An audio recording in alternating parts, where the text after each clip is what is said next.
오늘 이 귀한 자리에 부족한 종이 섰습니다.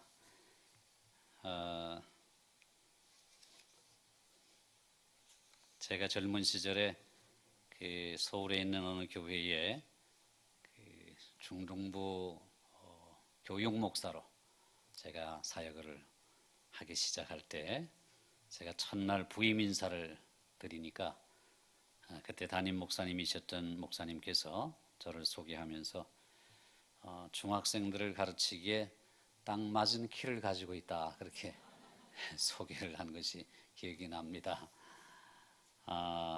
초등학교 1학년 때는 제가 운동장에 안 나가면 조회가 시작을 못했습니다.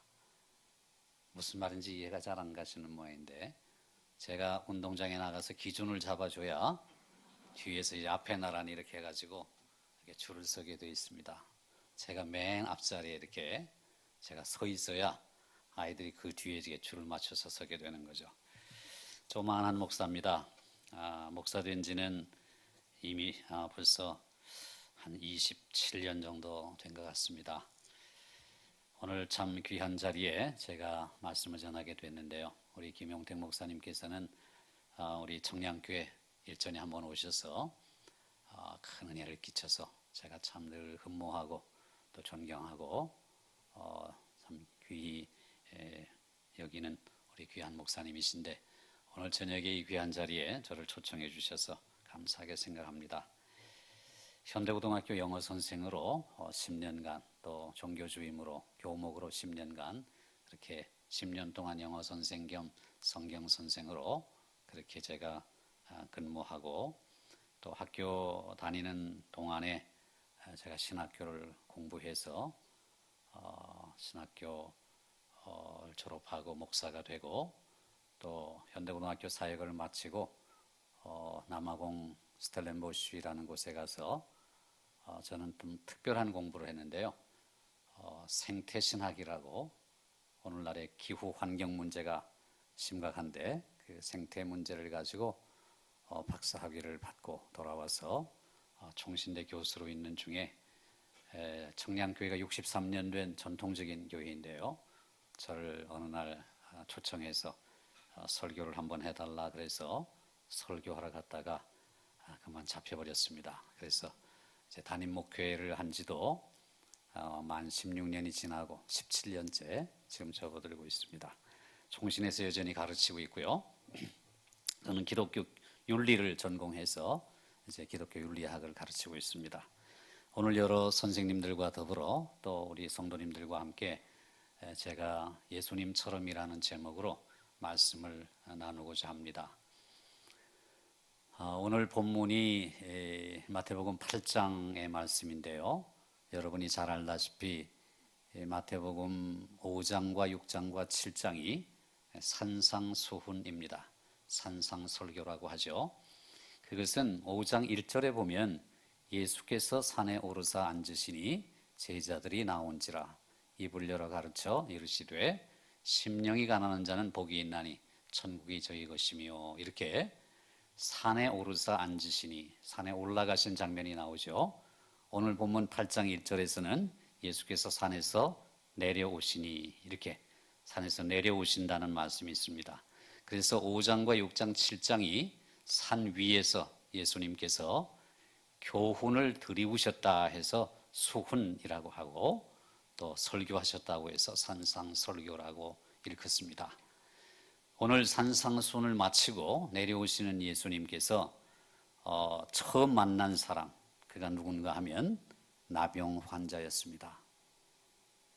그 나병 환자는 언제 나병에 걸렸는지 잘 모르지만 어느 순간 천형이라고 하는, 하늘의 형벌이라고 하는 나병에 걸린 것입니다. 왜 그런지 모르는 거죠. 우리가 이 세상에 살다가 덜커덕 정말 고치지 못할 질병에 걸릴 때가 있지 않습니까? 왜 그런지 이유를 잘 모릅니다. 이 나병 환자는 나병에 걸리는 순간 공동체에서 축출을 당하고, 또 사랑하는 가족으로부터도 멀리 떠나야만 했습니다. 비극이 시작된 것이죠. 오늘 여러분들은 이곳에 오시기 전까지 하루 동안 얼마나 많은 이렇게 접촉을 해보셨습니까? 저도 많이 악수도 하고 이렇게 어루만지기도 하고 어깨를 두들기도 하고 그랬습니다. 우리가 그렇게 굉장히 자연스럽게 그리고 편안하게 할 수 있는, 그리고 아주 일상적인 그런 이 타치, 스킨십이라고 하는 이런 것이 나병 환자에게는 아주 호사스러운 일이죠. 그런 것을 전혀 못하는 사람이 바로 나병 환자입니다. 몇 년간 나병에 걸렸는지 알 길은 없습니다. 근데 나병 환자가 예수님께서 산에서 내려오실 때 그 앞을 딱 가로막습니다. 허다한 무리가 뒤따라 오고 있는데요, 그 나병 환자가 예수님의 무릎 앞에 엎드렸습니다. 납작 엎드려서 그 길을 막아서고 뭐라고 말씀합니까? 주여 원하시면 저를 깨끗하게 하실 수 있나이다, 이렇게 말합니다. 저는 이제 그 대목을 이렇게 읽을 때마다 제가 한번 나병 환자가 되었다 하는 느낌을 가지고 읽어봅니다. 그러면은 주여 주께서 원하시면 저를 깨끗하게 하실 수 있나이다, 이렇게 국어책 읽듯이 그렇게 읽혀지지가 않습니다.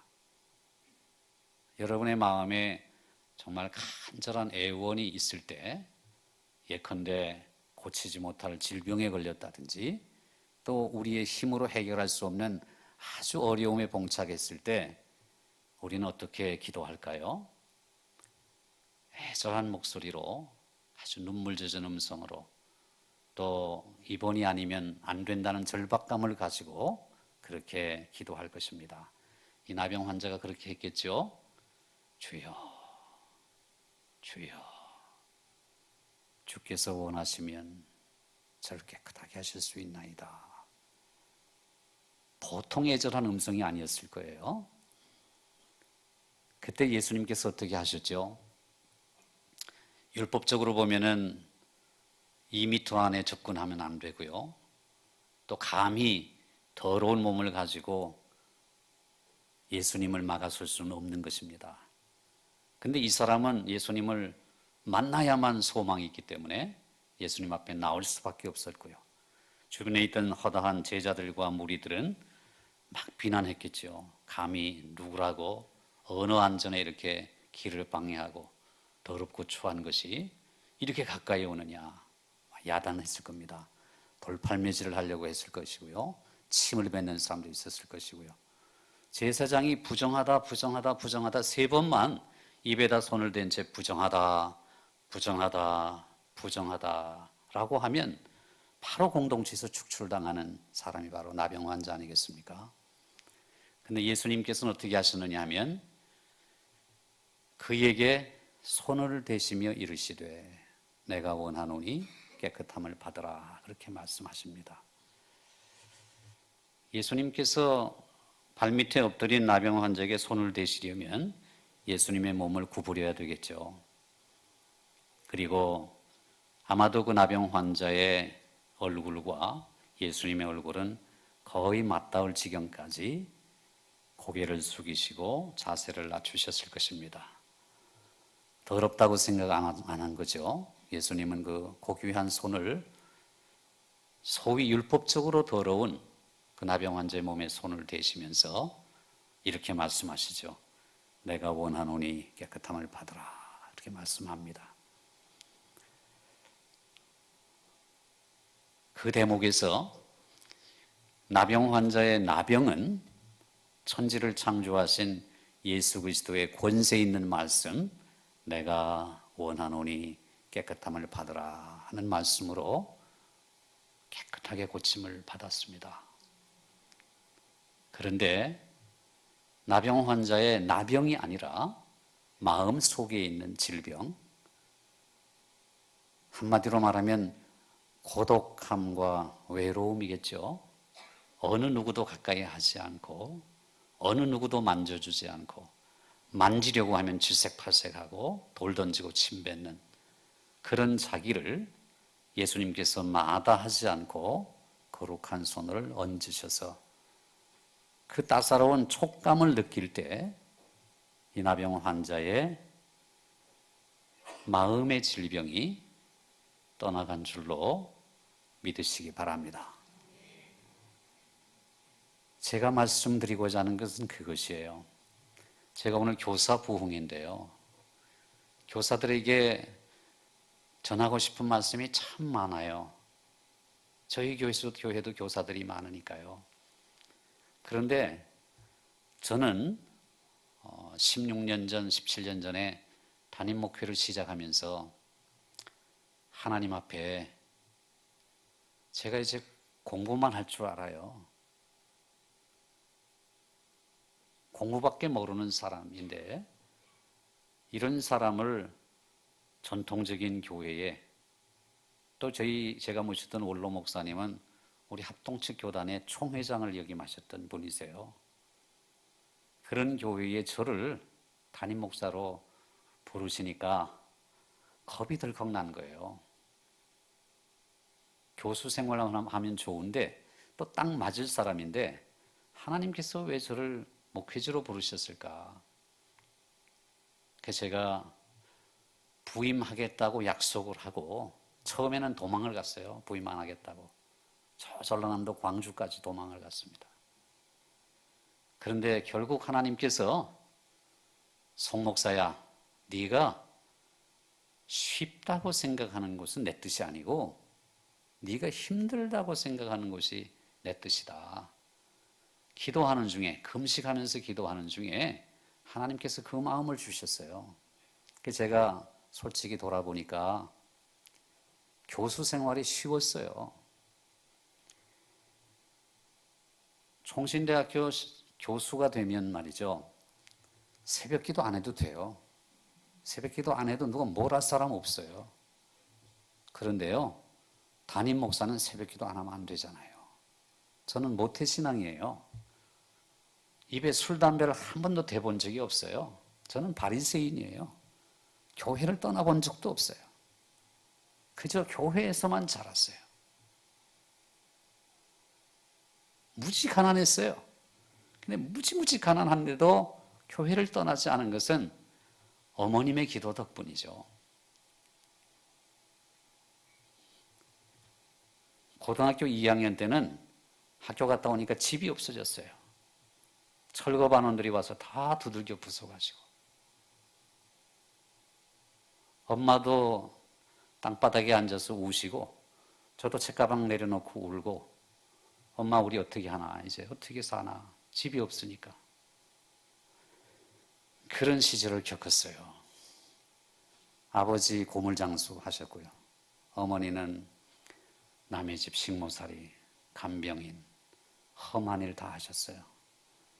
그래서 이렇게 조금씩 먹을 것 얻어다 주시면 그것 먹고 살고 먼 산 바라보면서 운 적도 많아요. 배고팠어요. 진짜 먹을 것이 없었어요. 근데 제가 서울대학교를 졸업했거든요. 제가 합격하니까 고물장수 아버지가 준이나 고맙다. 내가 네게 해준 것이 없는데 고맙다. 고맙다. 그 말씀을 하염없이 하시면서 우셨어요.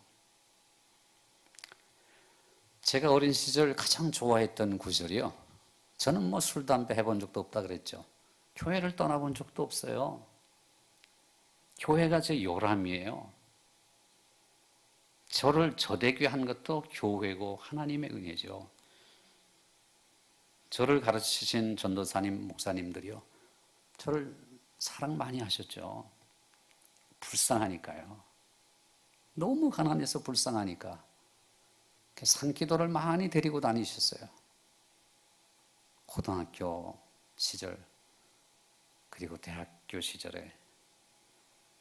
그때마다 제가 제일 암송했던, 좋아했던 구절이 로마서 8장 18절 말씀이에요. 8장 28절 아니고 18절. 무슨 말씀이냐면 생각하건대 현재의 고난은 장차 우리에게 나타날 영광과 좋게 비교할 수 없도다 하는 말씀이에요. 하늘산 기도원 가가지고 소나무 붙들고 얼마나 울면서 기도했는지 몰라요. 하나님 나의 육신의 아버지 가난하시지만 하늘아버지 부유하시니 저를 불쌍히 여겨달라고, 저를 불쌍히 여겨달라고. 현재의 고난은 장차 우리에게 나타날 영광과 좋게 비교할 수 없다고 하신 주님, 이 현재의 고난을 믿음으로 이겨내게 해달라고. 하나님, 그리고 저에게 지혜를 달라고. 엊그저께 수능을 쳤죠. 어제 수능을 쳤는데 고3이 되어서도 제가 교회를 떠난 적이 없어요. 아침에 교회 오면 저녁에 집에 가고, 주일은 공부 안 하는 날인 줄 알았거든요.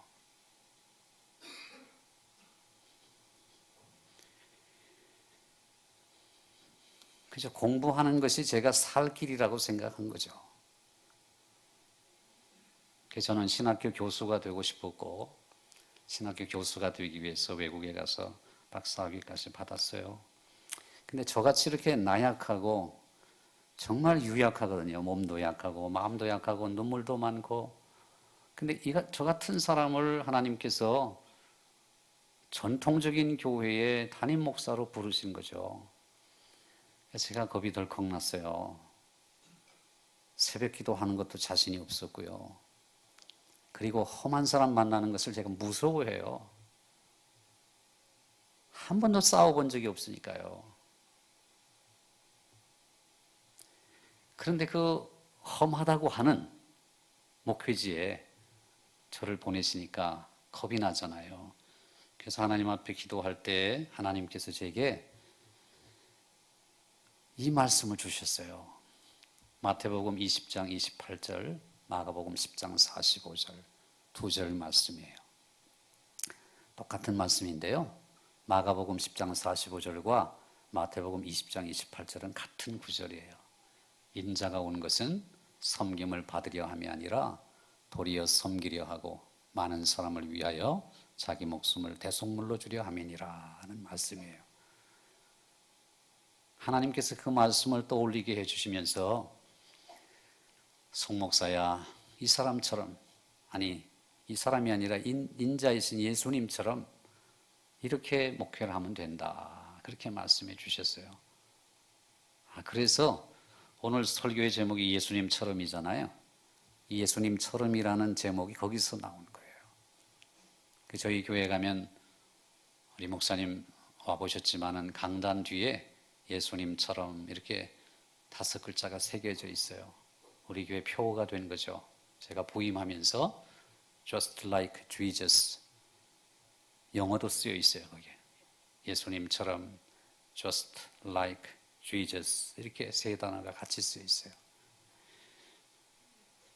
예수님처럼 섬기면서 목회하면 되겠구나, 그런 생각을 가지고 목회를 시작한 지 벌써 16년이나 되었습니다. 제가 기도하면서 하나님, 제가 본받을 만한 목회의 스승을 제게 허락해 주십시오 라고 기도했습니다. 그때 하나님께서 두 사람을 제게 떠오르게 해주셨는데요. 제 목회의 스승을 소개하고 싶네요. 제가 유학을 마치고 돌아와가지고 처음에 한 일이 처음부터 교수가 된 것이 아니고요. 처음엔 보따리 장수부터 시작하잖아요. 시간 강사부터. 그리고 교회를 맡은 데가 없으니까 롯데백화점이라고 을지로에 가면은 본점이 있습니다. 그 13층에 올라가면은 우리 온세기 교회 이 본당 크기만 해요. 이만한 크기의 직원 식당이 있습니다. 큰 식당이에요. 거기에 이제 신우회 회원들이 주일날 저녁에 8시 예배를 드려요.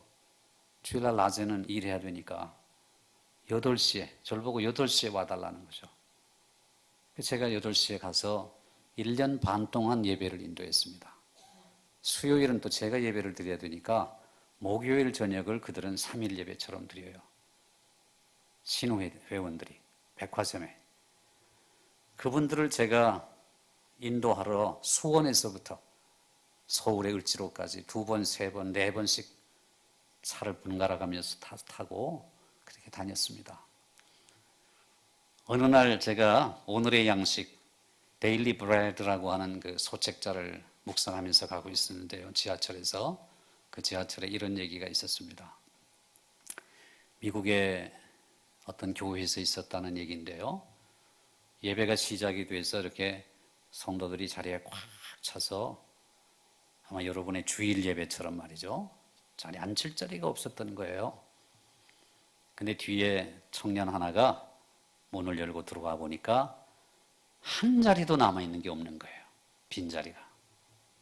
그래서 목사님이 설교를 시작했는데 두벅두벅 앞으로 걸어오는 거예요. 그래서 성도들이 깜짝 놀라고 목사님도 깜짝 놀라서 저 청년이 또 뭘 하려고 저렇게 예배를 방해하고 이렇게 오나 하고 지켜보았어요.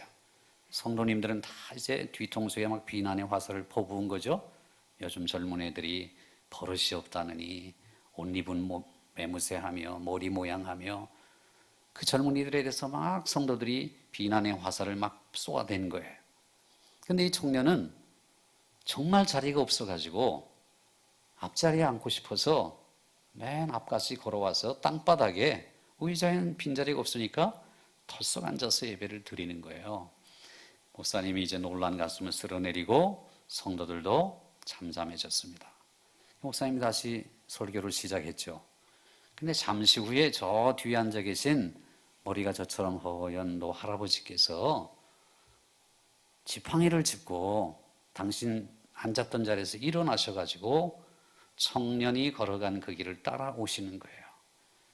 목사님이 또 놀랬죠. 저 노 집사님께서 왜 저러실까 궁금했어요. 그리고 성도들은 또 뒤통수에 대고 아이고 저 집사님이 노망이 드셨나 봐. 왜 또 저렇게 예배를 방해하셔? 이러면서 막 또 수군수군 됐어요. 근데 이 할아버지가 또벅또벅 걸어오시더니 그 청년의 옆자리에 지팡이를 내려놓고 털썩 앉으시는 거예요. 자기 자리를 버려두고. 그 이야기 옆에 이 성경 구절이 쓰여 있었어요. 그는 근본 하나님의 본체시나 하나님과 동등됨을 여길 것을 취하지 아니하시고 자기를 비어 종의 형체를 가져 사람들과 같이 되셨다는 말씀이 적혀 있는 거예요. 그때 제가 그 글을 읽으면서 눈물이 핑 돌았어요. 송준인 목사야, 네가 진짜 좋은 목사냐? 네가 정말 좋은 목사가 되려면 이 노 할아버지가 가졌던 영성을 가져야 된다. 그렇게 하나님이 제게 말씀하시는 것 같았어요. 다른 사람들은 청년의 외모, 외형적인 행동 그것을 보고 판단하고 비난했지만 그 할아버지는 그 청년의 마음 속에 들어간 거예요. 그걸 감정이입이라고 해요. 그리고 공감한다고 하죠. 영어의 sympathy라는 단어예요. 그리고 감정이입이라는 단어는 empathy라고 해요. 파토스가 우리의 정서, 감정이거든요. 그 속에 들어간다는 게 감정이입이라서 empathy라고 하고 sympathy라고 하면은 같다는 말이에요. 그래서 똑같은 마음을 갖는다 해서 동정, 공감 이렇게 번역이 되는 단어예요. 그 할아버지는 공감한 거예요. 다른 사람들은 청년을 비난했지만 할아버지는 이렇게 생각한 거죠. 저 청년이 외롭겠구나. 우리는 다 이렇게 좋은 자리에서 예배를 드리는데 저 청년은 저렇게 혼자 땅바닥에서 예배를 드리니까 얼마나 쓸쓸하겠나. 내가 가서 친구가 돼줘야 되겠다. 그렇게 생각한 거예요. 제가 목회에 스승을 두고 기도할 때 하나님께서 그 이야기가 번뜩 떠오르게 하신 거예요.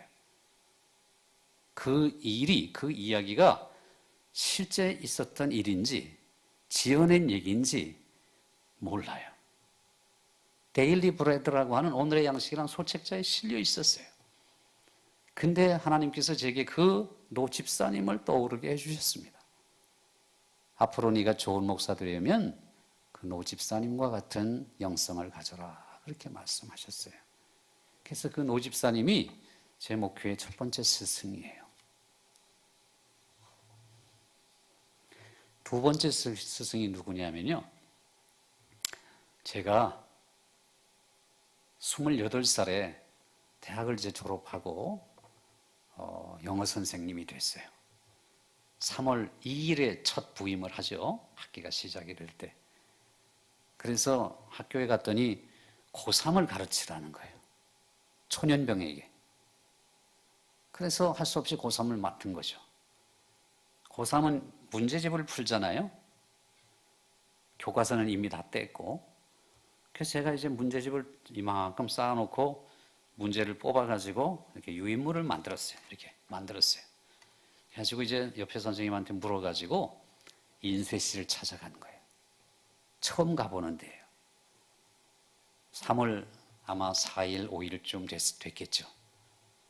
처음 가서 보니까 지하실에 있어요. 인쇄실이. 그래가지고 문이 닫혀 있길래 이렇게 열고 안녕하세요 아저씨, 이거 요번에 한 목요일까지 뭐 200장이 필요한데 200장 좀 해주세요. 그랬더니 그 인쇄실 아저씨가요, 저를 이렇게 빤히 쳐다보시더니 자기 책상 앞에 앉아 계셨는데 책상을 3번 딱 치시더니 선생님, 여기도 사람 사는 곳입니다. 그렇게 말씀하셨어요. 지금도 그 목소리가 귀에 쟁쟁해요. 선생님, 여기도 사람 사는 곳입니다. 목회의 스승을 달라고 기도하니까 하나님이 왜 그 인쇄실 아저씨를 떠오르게 해주셨는지 모르겠어요. 제가 28살 결혼하기도 전에 사회초년병이죠. 보시다시피 이렇게 조그마한 사람이 처음 부임해가지고 난 모르는 인쇄실 아저씨한테 인사도 안 하고 통성명도 안 하고 이렇게 조그마한 녀석이 이렇게 흔들어 댔으니까 가짜나 가지고 그 인쇄실 아저씨가 선생님, 여기도 사람 사는 곳입니다. 제가 얼마나 부끄러웠는지요. 제가 그날 교무실에 가가지고 한참 생각해 보니까 제가 참 잘못한 것 같아요. 그래서 나중에 가서 사죄를 드렸습니다. 요즘 자기 나이 소개할 때 61평에 살아요 이렇게 하는 것은 옛날, 참 6학년 일반이 옛날 얘기라고 하고 평수로 얘기한다고 그러네요. 제가 61평에 살아요. 올해가 회갑이에요. 제가 같은 집에 사는 제 아내는 60평에 살아요. 제가 한 평 넓게 살아요. 그런데요, 지금 나이쯤 되니까 이제는 놓고 할 줄도 알고, 안녕하십니까, 제가 송준인 목사입니다, 잘 부탁드리겠습니다, 만나서 반갑습니다, 이런 인사도 할 줄 알지 28살짜리가 뭘 알겠어요. 그러니까 기본이 안 돼 있었던 거죠. 그 아저씨가 선생님, 여기도 사람 사는 곳입니다. 나중에 생각해 보니까요, 그 아저씨를 제가 무시한 거예요. 멸시한 거예요. 그래서 리와인드라 그러죠. 다시 감아가지고 제가 다시 한번 재설정을 해본 거죠. 들어오세요. 안녕하십니까. 제가 송준인 선생이라고 합니다. 제가 영어 선생인데요. 이번 3월 2일 날 처음 부임했습니다. 만나 뵙게 돼서 반갑습니다. 앞으로 잘 부탁드리겠습니다. 제가 고3을 맡았는데요. 일이 많으시죠? 다리도 많이 아프시죠? 얼마나 힘드세요? 근데 제가 또 폐를 끼치게도 했네요. 혹시 시간이 되시면 이번 목요일에 한 200장 정도 인쇄해 주시겠습니까? 이렇게 인사를 했어야 되는데 그런 거 다 생략하고 이렇게 흔들어대니까 정말 가짜나 가지고 저를 나무라신 거죠. 선생님, 여기도 사람 사는 곳입니다. 제가 백화점에서 신호회 회원들을 1년 반 동안 지도했다 그랬죠. 그분들을 지도한 게 아니라 제가 많은 것을 배웠습니다. 백화점 아가씨들, 백화점에서 일하시는 분들이 얼마나 다리가 아프고 통통 붓는가를 알았습니다. 얼마나 먼지 구덩이에서 사는지도 알았습니다. 세일 기간, 바겐 세일 기간은 정말 피곤한 주간이라는 것도 알았습니다. 그리고 희한한 손님들이 많다는 것도 알았습니다. 여러분들 백화점 가셔가지고 그 판매하시는 분들에게 이런 말씀 해본 적 있습니까? 아가씨, 다리 많이 아프죠? 얼마나 힘드세요? 힘 많이 드시죠? 제가 대신 개드릴게요. 옷도 이렇게 개드리고. 그런 적이 있습니까? 그분들은 어느 누구도 자신들을 인격적으로 대하지 않습니다. 물건 파는 기계로 대해요. 얼마예요? 얼마입니다. 대화가 그겁니다. 돈 얘기예요. 얼마예요? 얼마입니다. 할인 안 해줘요? 안 됩니다. 예, 해드릴게요. 이런 정도입니다. 정말 그분들을 인격적으로 우리가 대한다면은 그분들은 눈에서 눈물이 떨어집니다. 저한테 다 고백했던 얘기예요. 우리가 사람을 대할 때 예수님처럼 대할 수만 있다면 정말 좋은 선생님이 될 수 있어요. 정말 좋은 목사가 될 수 있습니다. 교회는 그런 곳이잖아요. 교회는. 제가 번역한 책 중에 도란노에서 나온 고통이라는 선물이라는 책이 있습니다. 지금 절판돼 가지고요. 살 수도 없어요. 고통이라는 선물책을 읽어보면 처음에 이런 장면이 나옵니다. 인도에 타냐라는 어린이가 있었는데요. 그 타냐가 1년 8개월 동안 잘 자랐습니다. 근데 1년 8개월 지난 어느 날 엄마가 설거지할 때 타냐는 자기 방에서 혼자 놀고 있었어요. 엄마가 궁금해서 타냐 방에 와보니까 타냐가 빨간 물감으로 그림을 그리고 있었죠. 엄마는 이상한 생각이 들었어요. 빨간 물감을 준 적이 없는데 이게 어디서 났을까 하는 순간 기절초풍했죠. 타냐는 자기의 손가락을 깨물어서 피로 그림을 그리고 있었어요. 그런데도 아파하지 않는 거예요. 그래서 그 아이를 끌어안고 엄마가 의사를 찾아갔습니다. 그 의사가 폴 브랜드라고 하는 영국의 외과 의사예요. 의료 선교사였습니다. 그 선교사이신 그 외과 의사 폴 브랜드 박사에게 데려가서 검진을 받아보니까 아이의 병명이 선천성 무고통증이에요. 고통을 모르는 아이예요. 칼에 베어도 안 아프고요. 이빨로 이렇게 물어뜯어도 안 아프고요. 전혀 아픔을 모르는 아이였어요. 그 아이는 5년여 살다가 죽습니다. 고통이 없어서 죽은 거예요. 그래서 그 책의 제목이 고통이라는 선물이에요. 저희 교회도 어르신들이 많으세요. 장로님들, 권사님들 맨날 아프시죠? 허리 아프시고 무릎 아프시고 그냥 안 아픈 데가 없어요. 근데 그분들에게 제가 그러죠. 아픈 것도 하나님의 선물입니다. 안 아파봐요. 더 험하게 하겠죠? 안 아프니까. 그럼 다 망가지는 거예요. 아프다는 것은 무리했다는 거고 그곳이 지금 문제가 있다는 것을 우리에게 말해주는 사인이잖아요. 쉬어야 되는 거죠. 그리고 치료를 받아야 되는 거예요. 안 아프다면 죽는 겁니다. 무리하니까요. 장염이 걸렸는데 제가 그 책을 번역할 때 장염이 걸렸는데 딴 때 같으면 불평이 나죠. 이렇게 바쁜데 장염까지 걸렸으니 어떡합니까? 할 텐데 하나님 감사합니다. 그 소리가 먼저 나오죠. 왜냐하면 장염이 걸려서 아프니까 음식을 안 먹게 되죠. 물만 마시게 되죠. 그래서 낫는 거예요. 근데 장염이 걸렸는데 안 아파 보세요? 막 먹을 것 아니겠어요? 세균이고 뭐고 막 번식하겠죠? 죽는 거죠. 타냐가 그래서 죽습니다. 오늘 나병 환자가 본문에 등장하는데요. 이 나병 환자의 문제가 바로 고통을 모르는 것입니다.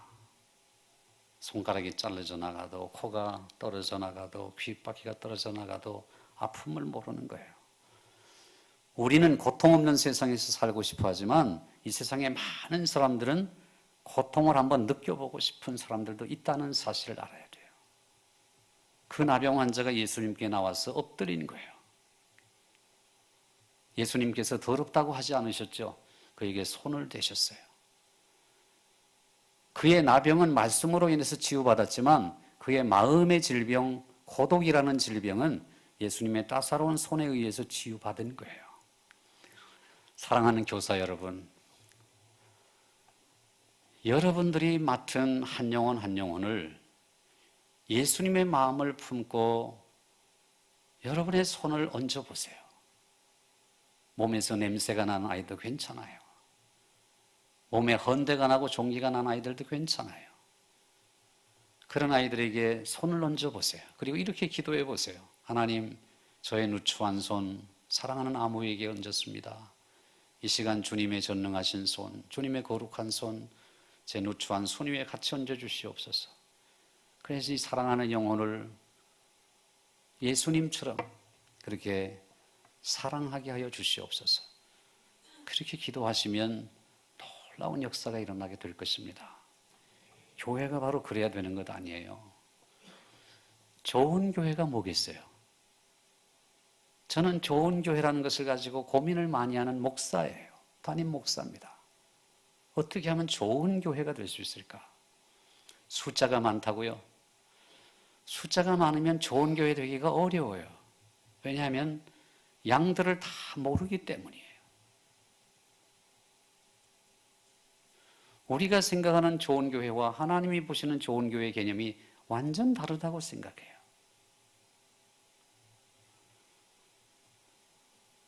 한 영혼 한 영혼이 예수님과 같은 마음을 품은 자들에 의해서 돌봄을 받을 수 있고 사랑을 받을 수 있는 교회가 진짜 좋은 교회예요. 여러분의 주일학교가 영아부, 유치부, 유년부, 초등부, 중등부, 고등부, 청년 1부, 2부 이건 우리 청량교회에 있는 부서예요. 여러분 부서는 더 많을지도 몰라요. 그런 부서들의 좋은 교사는 어떤 교사일까요? 다른 많은 조건들이 있지만 저는 가장 훌륭한 교사의 요건이 무엇이냐면 공감의 능력이라고 생각을 해요. 공감의 능력. 한 영혼 한 영혼을 하나님의 시각으로 바라볼 수 있는 그런 마음 말이에요. 어느 자그마한 골동품 상점에 한 남자가 두리번거리며 들어와요. 근데 골동품 가게에 자질구레한 것들밖에 안 보이는 거예요. 근데 아이 오늘도 허탕이구나 하고 나가려던 차에 바닥을 보니까 땅바닥에 이런 도자기가 하나가 놓여 있는 거예요. 이런 도자기 하나가. 그런데 예사롭지 않아요. 이게 아무리 봐도 이게 여러분 이게 값지게 보이죠? 안 그래요? 굉장히 귀한 도자기처럼 보이는 거예요. 그래서 야 이상하다. 저렇게 예사롭지 않은 도자기를 왜 땅바닥에 저렇게 고양이 밥버릇을 쓰고 있지? 저 골동품 가게 주인이 저 가치를 모르는 게 틀림없어. 이렇게 해서 머리를 굴리는 거예요. 그래서 이 접시를 이 도자기 접시를 입수하려고 수작을 부리는 겁니다. 주인장, 오늘 내가 뭐 좋은 물건 구하러 왔는데 오늘 허탕이요. 다음에 내가 또 오겠어. 그런데 한 가지 내가 필요한 것이 있는데 우리 집에도 도자기가 몇 점이 있는데 쥐들이 들끓어서 고양이가 내게 필요하오. 당신 집에 고양이 내게 파시오. 골동품 가게 주인이 펄쩍 뛰면서 안 된다는 거예요. 우리 집은 골동품 가게지 고양이 파는 가게가 아니라는 거예요. 패트숍은 저 건너편에 있으니까 저기 가서 알아보시라는 거예요. 그랬더니 이 골동품 사러 온 사람이 여보시오 내가 그걸 모르겠어. 나도 이 동네 사람인데 나도 다 아는데 거기도 가서 구할 수 있지만 당신네 고양이가 정말 마음에 드니까 당신 고양이를 좀 파시오. 30만 원 드릴 테니까 되겠어? 아니 50만 원 드리겠어. 하도 졸라대니까 골동품 가게 주인이 가져가라는 거예요. 나는 또 사면 되니까 고양이 가져가시오. 고양이를 품에 안고 나오다가 여보시오 주인장, 고양이들은 말이요 자기들이 먹는 밥그릇을 참 좋아한다오. 그러니 저 밥그릇 내가 10,000원 얹어 드릴 테니까 저거까지 주시오. 골동품 가게 주인이 깜짝 놀라면서 펄쩍 뛰면서 하는 말이 아이고 손님 저건 안 됩니다. 왜요? 저게 저렇게 보여도 청나라 도자기입니다. 그러면서 골동품 가게 주인이 한마디 더 붙이는 거예요. 손님, 재밌는 얘기 하나 해드릴까요? 뭐요? 글쎄 말이요. 이 청나가 도자기를 고양이 밥그릇에 쓴 이후에 내가 고양이를 17마리나 팔았지 뭡니까?